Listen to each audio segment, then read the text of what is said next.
বন্ধুরা, লঙ্কাপতি রাজা রাবণের সোনার লঙ্কাকে নিয়ে বলা হয় যে বাস্তবে স্বর্ণ লঙ্কা দেবাদিদেব আর মাতা পার্বতীর ছিল, কিন্তু পরবর্তীকালে লঙ্কার ওপর নিজের অধিপত্য স্থাপন করেন তিনি। পৌরাণিক কথা অনুসারে একবার মাতা লক্ষ্মী ভগবান শিব আর মাতা পার্বতীকে নিজের বৈকুণ্ঠ ধামে নিমন্ত্রণ দিলেন। এরপরে দেবাদিদেব আর পার্বতী বৈকুণ্ঠ ধামে উপস্থিত হলেন। ওখানকার অলৌকিক সৌন্দর্যতা আর দৃশ্য দেখে ভগবান পার্বতী মোহিত হয়ে গেলেন।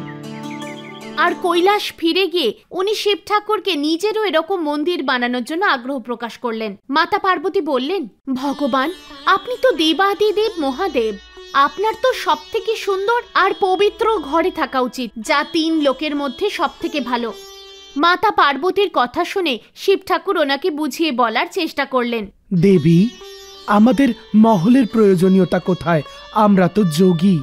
মহলের ঐশ্বর্যে আমাদের শান্তি বিঘ্নিত হবে। শিব ঠাকুর নিজের পক্ষ থেকে মাতা পার্বতীকে অনেক চেষ্টা করলেন বোঝানোর, কিন্তু মাতা পার্বতী নিজের জেদ ছাড়ছিলেন না। তখন শিব ঠাকুর ভগবান বিশ্বকর্মাকে ডাকলেন আর 3 লোকের মধ্যে সর্বশ্রেষ্ঠ মহল বানাতে বললেন।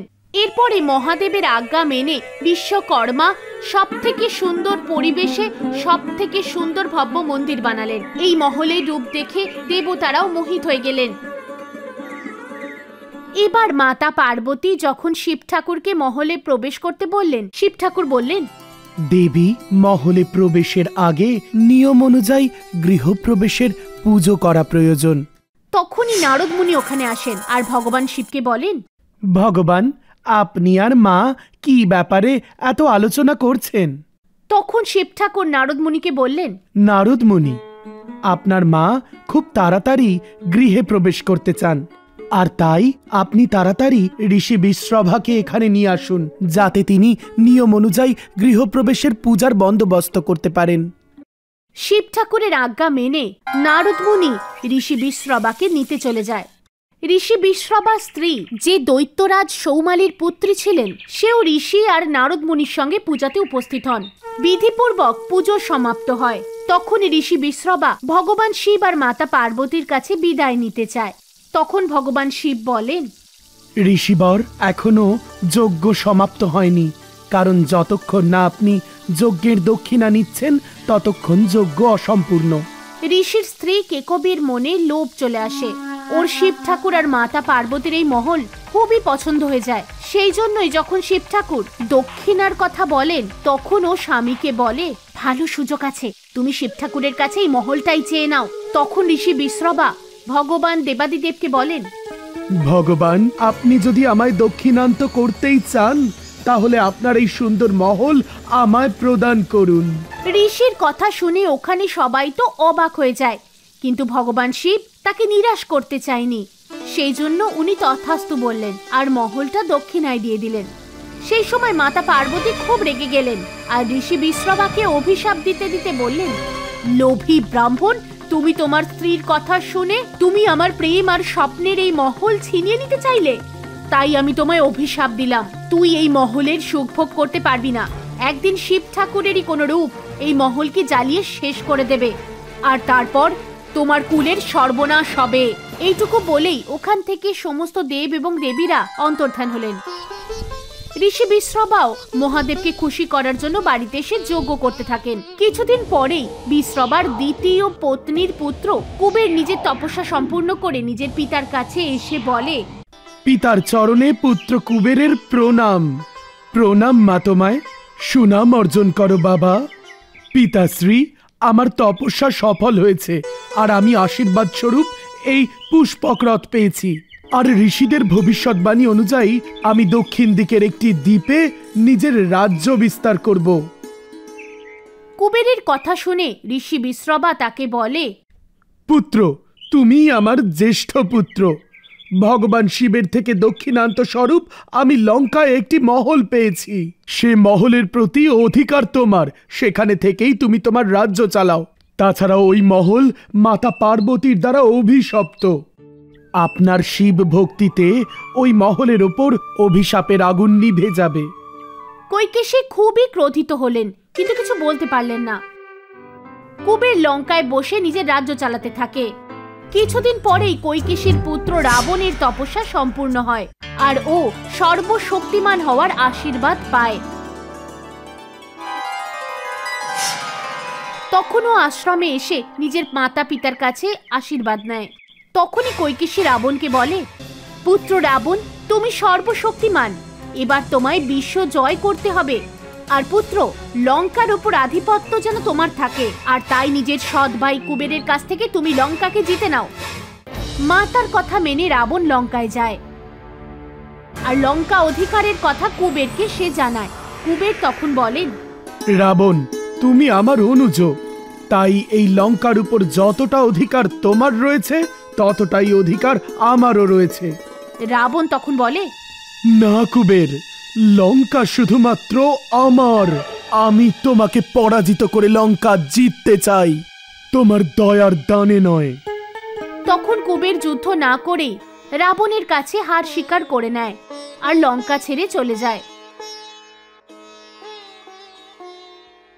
তবে থেকে লঙ্কার ওপর তার আধিপত্য বজায় থাকে, সে লঙ্কাপতি হয়ে ওঠে। বলা হয় এরপর মাতা পার্বতীরই অভিশাপের ফলে ভগবান শিবের অংশ হনুমান স্বর্ণলঙ্কা জ্বালিয়ে দেয়।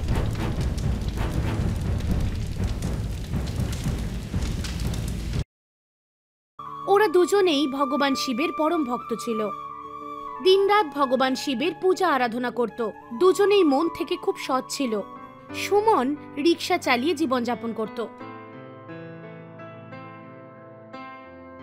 কিন্তু ইদানিং ওর রিক্সা পুরনো হয়ে গিয়েছিল, তাই কেউ ওর রিক্সায় খুব সহজে চড়তে চাইতো না। আর সারাদিনে খুব কষ্টে মাত্র ৩-৪ জনই যাত্রী ও পেত।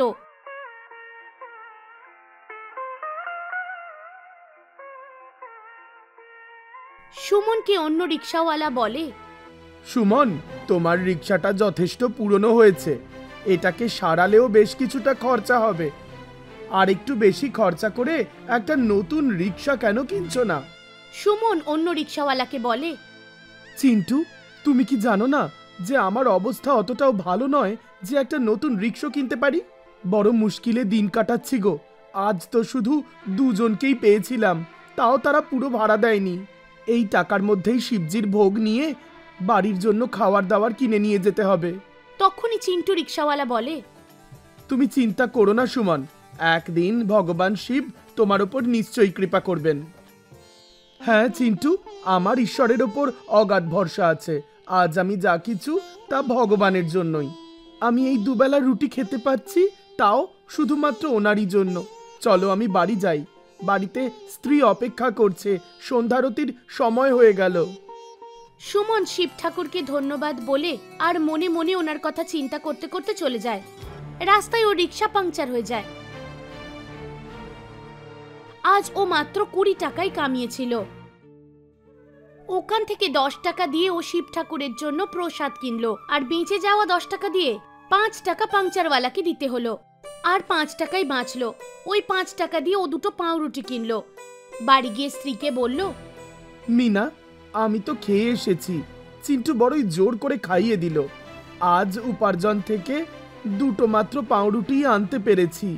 তুমি এটা খেয়ে জল খেয়ে নিও। ঠিক আছে, মিনা বলল।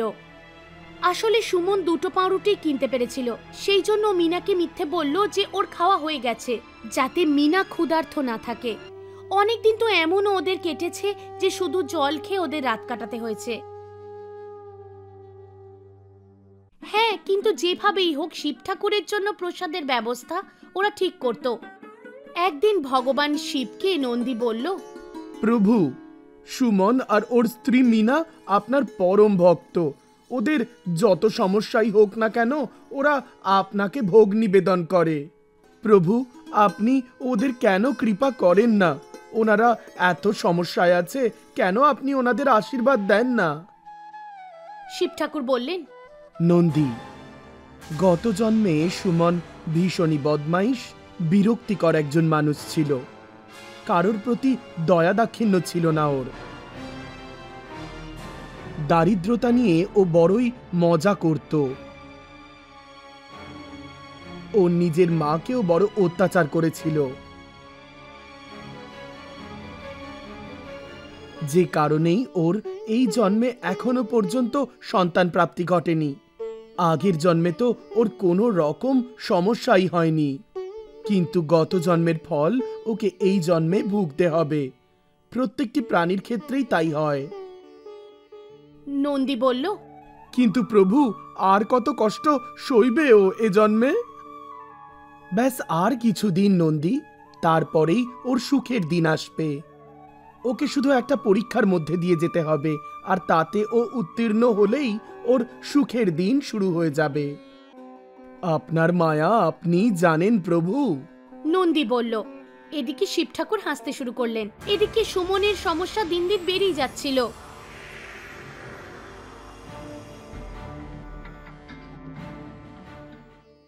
যদিও শিব ঠাকুরের জন্য ওর ভক্তি একটুও কমেনি। সকাল সকাল স্বামী স্ত্রী আগে পুজো করত, তারপর অন্য সব কাজ করত। ভগবান শিবের মূর্তির কাছে বসে মীনা শিব ঠাকুরকে বলে, হে ভগবান, সারা জীবনে যদি আমি কোনো পুণ্য কাজ করে থাকি তাহলে আমাদের সব দুঃখ হরণ করো ভগবান। ভগবান, আমার সম্পত্তির জন্য কোনো লালসা নেই, কিন্তু এতটুকু ক্ষমতা দাও যাতে দুবেলায় খাওয়ার খেতে পারি, আর আপনার পুজোয় যেন কোনো বিঘ্ন না ঘটে। আর আমাদের কোলের সন্তান এনে দাও প্রভু, আমাদের একটা সন্তান তো দিয়ে দাও।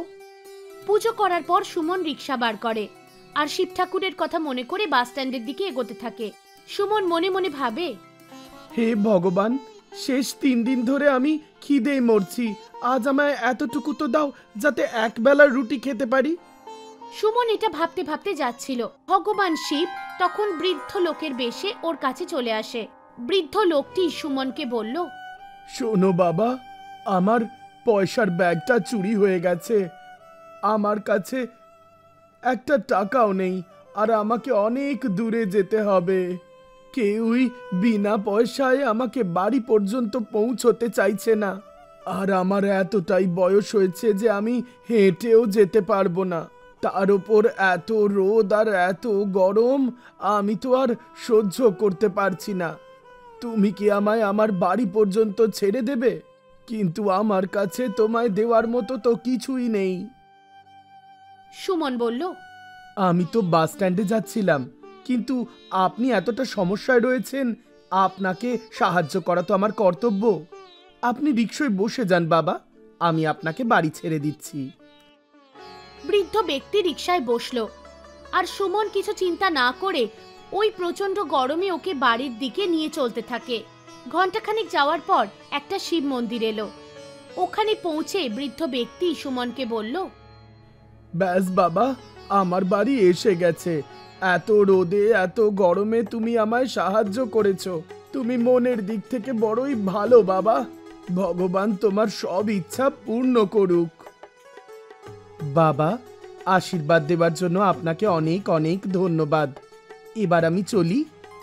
তখনই ভগবান শিব নিজের রূপে ফিরে এলেন, যাকে দেখে সুমন তার পায়ে পড়ে গেল। প্রভু, আপনি আমার সামনে, আপনি এই ভক্তের ডাক শুনেছেন প্রভু।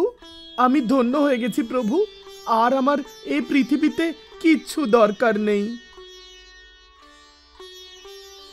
সুমন, আমি তোমায় পরীক্ষা নিচ্ছিলাম, যে পরীক্ষায় তুমি পুরোপুরি সফল হয়েছ। আমি আশীর্বাদ করছি যে আজ থেকে তোমার সব কষ্ট দূর হয়ে যাবে, আর খুব তাড়াতাড়ি তোমার সন্তান প্রাপ্তি ঘটবে। এই বলে ভগবান শিব ওখান থেকে অন্তর্ধান হলেন। ও খুশি খুশি বাড়ি যেতে থাকে, আর বাড়ি পৌঁছে ও দেখে ওর ছোট্ট কুটির বাঁধানো বাড়ি হয়ে গেছে, যেখানে সব সুখ সুবিধা উপলব্ধ আছে। ও নিজের সব কথা মিনাকে বলে, যা শুনে মিনা তো খুব খুশি হয়। কিছু বছর পরে ওর একটা ছেলে আর একটা মেয়ে হয়। এখন সুমন রিক্সা বিক্রি করার ব্যবসা শুরু করে, যার ফলে ওর ভালো আমদানি হয়। ও নিজের পরিবারের সঙ্গে সুখে স্বাচ্ছন্দ্যে জীবন কাটাতে থাকে। কিন্তু আজও ভগবান শিবের প্রতি ওর ভক্তিতে একটুও কমতি হয় না, বরং এখন শিব ঠাকুরের ও আরো বড় ভক্ত হয়ে ওঠে। বন্ধুরা, এই গল্প থেকে আমরা এই শিক্ষাই পাই, নিজের কর্ম করে যেতে হয়, সেই পথ থেকে সরে আসতে নেই। আর ঈশ্বরের ওপর বিশ্বাস সদা সর্বদা রাখা উচিত, কারণ মানুষ তার কর্মফল একদিন না একদিন নিশ্চয়ই পাবে।